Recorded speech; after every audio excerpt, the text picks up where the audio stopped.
Quali danni ha portato il lockdown al settore vinicolo?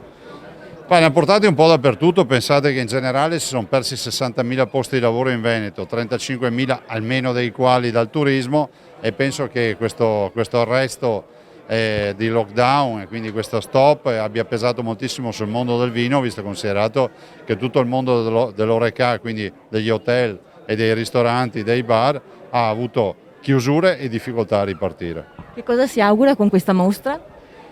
Ma mi auguro intanto che siano premiati i nostri volontari, la voglia di fare nel rispetto delle regole, che quindi chi viene sappia che siamo in un periodo di convivenza con il contagio, che non è un periodo di chiudersi in casa, ma anche quello di portare la mascherina e cercare di rispettare le regole minimali. Questo evento è un evento importantissimo e quando andiamo a comunque promuovere le colline UNESCO e quindi del Prosecco Conegliano Valdobbiadene, quindi è un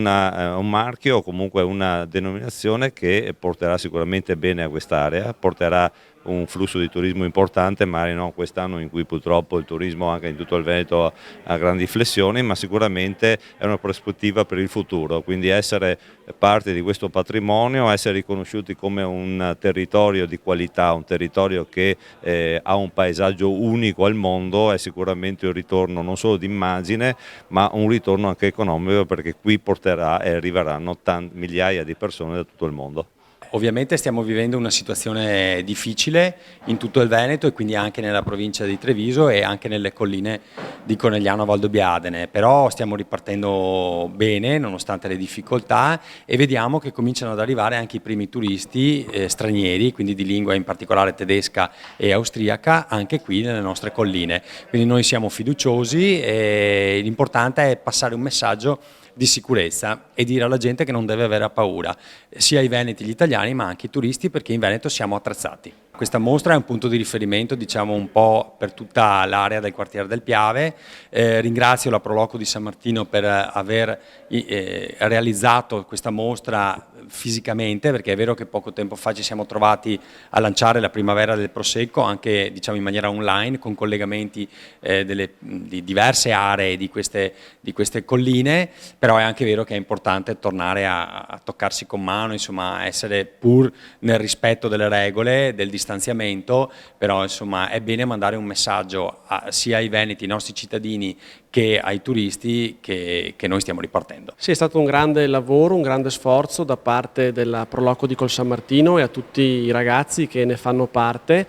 e anche a tutte le associazioni che poi hanno collaborato per la riuscita di questo evento. Non è facile, non sarà facile, però comunque grazie all'impegno di tutti sicuramente si avranno e si vedranno dei risultati. Quest'anno doveva essere inaugurata a marzo, è stata inaugurata ora,